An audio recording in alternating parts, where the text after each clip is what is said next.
हे WhatsApp guys, मैं मंगू फिर एक बार आप सभी लोगों का मेरे YouTube channel Hollywood movie details HMD में स्वागत करता हूं। दोस्तों, आज हम जिस मूवी का एक्सप्लेनेशन करने जा रहे हैं उस मूवी का नाम है end of the road. Explanation शुरू करने से पहले मैं आप सभी लोगों से रिक्वेस्ट करता हूं कि अगर आपने हमारे चैनल को अभी तक सब्सक्राइब नहीं किया है तो दोस्तों प्लीज आप इसे सब्सक्राइब कीजिए और साथ में बेल आइकॉन भी प्रेस कीजिए, क्योंकि आपके द्वारा की गई ये छोटी सी मदद हमारे लिए एक बहुत बड़ी अचीवमेंट होती है। आई थिंक दोस्तों आपने अभी तक हमारे चैनल को सब्सक्राइब कर दिया होगा। तो चलो दोस्तों बढ़ते हैं आज की मूवी की एक्सप्लेनेशन की तरफ। मूवी की शुरुआत होती है एक ब्रेंडा नाम की औरत को दिखाते हुए, जो कि अपने पुराने घर को छोड़कर किसी और शहर में जा रही होती है, क्योंकि कैंसर की वजह से उसके हस्बैंड की मौत हो चुकी थी और उसके इलाज में उसके पास का सारा पैसा खत्म हो चुका था। इसकी वजह से उसे ये घर भी बेचना पड़ा था। ब्रेंडा अब इस घर में घूमते हुए अपने पुराने दिन याद करने लगती है। ब्रेंडा और उसके फैमिली के सारे लोग अब सारी तैयारी कर लेते हैं और यहाँ से निकलने के लिए तैयार हो जाते हैं। ब्रेंडा के साथ उसकी बेटी केली, बेटा केम और एक भाई भी होता है जिसका नाम रीच होता है। ये लोग जिस सिटी में जाने वाले होते हैं वहाँ पर पहुँचने में इन्हें 3 दिन और 2 रात का समय लगने वाला होता है। ये लोग जिस रास्ते से गुजर रहे होते हैं वो एक सुनसान बीहड़ होता है और वहाँ पर ज्यादा गाड़ियाँ भी आती जाती नहीं है। अगले सीन में हम आसमान में उड़ते हुए एक हेलीकॉप्टर को देखते हैं जो कि लैंड हो रहा होता है और वहाँ पर पहले से ही 2 आदमी मौजूद होते हैं। उस हेलीकॉप्टर से एक आदमी नीचे उतरता है और इन दोनों को एक बैग देकर यहाँ से चला जाता है। इन दोनों में से एक आदमी उस बैग को खोल के देखता है तो उसमें बहुत सारा पैसा होता है। वो पैसा देखकर यह आदमी बहुत ज्यादा खुश हो जाता है, पर उसके पास खड़ा हुआ दूसरा आदमी उससे कहने लगता है कि खुश होने की कोई जरूरत नहीं है, ये पैसा हमारा नहीं है बल्कि ये पैसा क्रॉस का है। पर वो पहला आदमी उसे कहता है कि अगर तुम्हें पैसों की जरूरत है तो तुम क्रॉस को मांग सकते हो। ये सुनते ही वो दूसरा वाला आदमी उसके सर पर एक गन तान देता है और उसे पैसे वापस करने के लिए कहता है, लेकिन वो आदमी उसे कह रहा होता है कि क्रॉस एक बहुत ही डेंजर आदमी है। पर वो दूसरा वाला आदमी उसकी बात नहीं मानता और उसे गोली मार देता है और सारा पैसा लेकर यहाँ से चला जाता है। इधर ब्रेंडा और उसके फैमिली वाले जब जा रहे होते हैं तो वो देखते हैं कि रास्ते में कुछ काम चल रहा है और उन्हें कहा जाता है कि वो दूसरे रास्ते से चले जाए। अब ये दूसरे रास्ते से आगे बढ़ रहे होते हैं पर उस रास्ते पर इनके गाड़ी के अलावा और कोई भी गाड़ी नहीं होती। कुछ देर बाद एक फ्यूल स्टेशन पे रुकते हैं जहाँ पर ये अपनी गाड़ी में फ्यूल भरवाते हैं और साथ में ही ब्रेंडा कुछ सामान भी खरीदती है। ब्रेंडा की लड़की कैली जब एक जगह पर खड़ी होती है तो वहाँ पर कुछ लड़के उसे गंदे कमेंट करते हैं। इस पर कैली भी अपनी उंगलियों के इशारों से उन लड़कों को उनके कमेंट का जवाब दे देती है, जिसकी वजह से वो लड़के उस पर गुस्सा हो जाते हैं। ब्रेंडा अब अपने फैमिली के साथ आगे के सफर में चल रही होती है, तभी पीछे से वो लड़के इनके गाड़ी के पास आते हैं और इन्हें गंदे गंदे कमेंट करने लगते हैं। बाद में वो लड़के अपनी गाड़ी से इनके गाड़ी का रास्ता रोक देते हैं और ब्रेंडा को गाड़ी के बाहर आने के लिए कहते हैं। अब उन लड़कों की ये बदतमीजी देखकर ब्रेंडा का भाई रिच गाड़ी से नीचे उतर रहा होता है, लेकिन ब्रेंडा उसे रोकती है और उसे कहने लगती है कि अगर तुम गई तो मामला और भी बिगड़ जाएगा, बेहतर है कि मैं ही नीचे जाकर उनसे माफी मांगू। उसके बाद ब्रेंडा उन लड़कों के पास आती है और उनसे माफी मांगने लगती है। तभी वो लड़के उसे कहते हैं कि तुम्हें हमारे पूरे व्हाइट कम्युनिटी के लिए माफी मांगनी होगी, लेकिन ब्रेंडा ऐसा करने से इनकार कर देती है। और वो लड़के ब्रेंडा को अपने गाड़ी के अंदर की बंदूक दिखा देते हैं, जिसे देखकर ब्रेंडा को उन लड़कों से माफी मांगनी ही पड़ती है। इसके बाद वो लड़के यहाँ से चले जाते हैं और ब्रेंडा भी अपने गाड़ी में आकर बैठ जाती है और आगे के सफर के लिए ये लोग निकल पड़ते हैं। जब शाम हो जाती है तो ये सभी एक मोटेल पर आ जाते हैं और वहीं पर रात गुजारने का डिसाइड करते हैं। रात को जब ये एक कमरे में सो रहे होते हैं तभी इन साइड वाले कमरे से एक गोली चलने की आवाज आ जाती है, जिसकी वजह से ये सभी जग जाते हैं। ब्रेंडा अपने भाई रिच से कहती है कि मैं जाकर देखती हूँ, किसी को मेरी मदद की जरूरत होगी, क्योंकि वो पेशे से एक नर्स होती है। ब्रेंडा और रिच दोनों उस कमरे के पास आ जाते हैं। जब वो कमरे के अंदर देखते हैं तो एक आदमी को गोली लगी हुई होती है। ब्रेंडा देखती है कि वो आदमी अभी जिंदा है। ये आदमी वही होता है जो अपने साथी को मारकर क्रॉस का पैसा लेकर भाग गया होता है। ब्रेंडा अपने भाई रिच से कहती है कि जल्दी से बाथरूम में जाओ और वहाँ से एक टॉवेल और लेकर आओ। रिच अब बाथरूम के अंदर टॉवेल लेने जाता है। वो टॉवेल उठाता है तो उसके नीचे उसे पैसों के भरा हुआ बैग दिखाई देता है। ब्रेंडा उस आदमी को बचाने की बहुत कोशिश करती है, लेकिन इसके बावजूद भी वो उसकी मौत हो जाती है। अगली सुबह उस होटल में इन्वेस्टिगेशन करने पुलिस वाले आ जाते हैं। यहाँ पर इन्वेस्टिगेशन करने एक पुलिस ऑफिसर भी आ चुका होता है जिसका नाम हैमर होता है। वो अपने साथी पुलिस वालों को पूछ रहा होता है कि रात को जिस फैमिली ने इसकी मदद की वो फैमिली अभी कहाँ है। इस पर वो दूसरा पुलिस ऑफिसर उसे कहता है कि मैंने उस फैमिली को भेज दिया जो कि बहुत ही अच्छी फैमिली थी। इस पर हैमर उस पर गुस्सा होते हुए उसे कहने लगता है कि तुम्हें पता भी है तुमने कितनी बड़ी गलती की। जो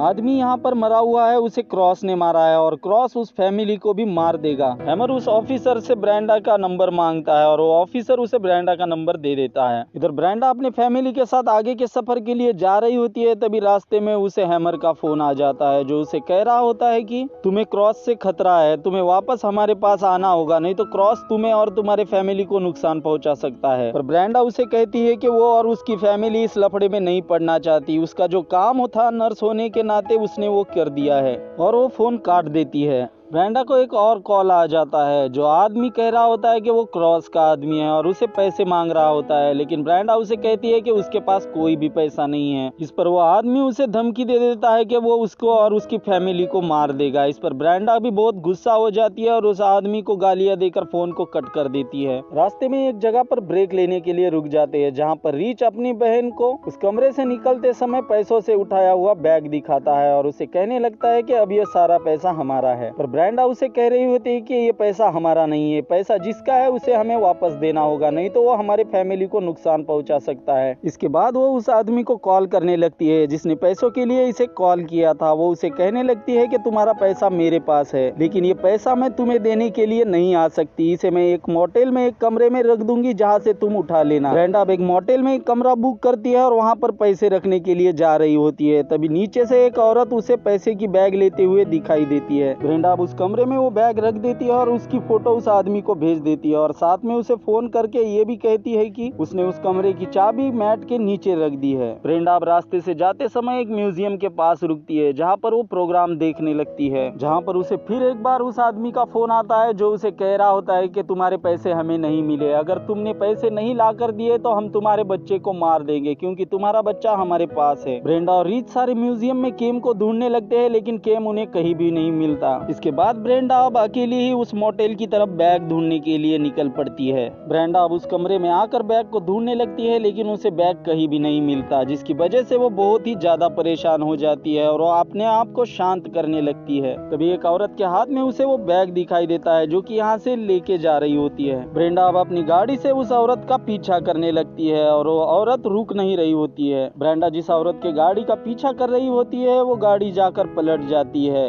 ब्रेंडा अब उस गाड़ी के पास आ जाती है और उस औरत से अपनी बैग ले लेती है और यहाँ से जाने लगती है। पर ब्रेंडा देखती है कि उसके चारों तरफ बहुत सारे आदमी होते हैं और उसे वो बैग मांग रहे होते हैं। तभी वही औरत ब्रेंडा के सर में मार देती है और उसे पीछे से बेहोश कर देती है। इधर केली और रीच एक रेस्टोरेंट में बैठे होते हैं, तभी उनके पास हैमर आ जाता है और उन्हें कहने लगता है कि तुम्हारे जान को खतरा है, तुम्हें मेरे साथ चलना होगा, और इन दोनों को भी अपने साथ ले जाने लगता है। रात को ब्रेंडा उन आदमियों से उनकी गन छीन लेती है और उन पर गन तान कर उन्हें कहती है कि सारा पैसा क्रॉस का है, मुझे उसे वापस करना है। अब क्रॉस का नाम सुनकर वो आदमी भी बहुत डर जाते हैं और उसे सारा पैसा वापस लौटाते हैं और उसे यहाँ से जाने देते हैं। इधर हैमर रीच और कैली को लेकर अपने घर पर आ जाता है। वो गाड़ी की डिक्की खोलते हुए उन दोनों से कहता है कि तुम्हारे लिए एक सरप्राइज है, और गाड़ी की डिक्की खोलता है तो हम उसमें देखते हैं कि केम होता है और इन दोनों को भी पता चलता है कि असलियत में हैमर ही क्रॉस है। थोड़ी देर बाद कैली के मोबाइल पर फ्रेडा का कॉल आ जाता है और वो कॉल हैमर रिसीव करता है। हैमर उसे कहता है कि कैली मेरे पास सुरक्षित है, तुम मेरे घर आ जाओ। इसके बाद फ्रेडा हैमर ने बताए हुए पते पर उसके घर की तरफ निकल पड़ती है। इधर इन तीनों को भी हैमर ने अपने बेसमेंट में कैद कर रखा हुआ होता है।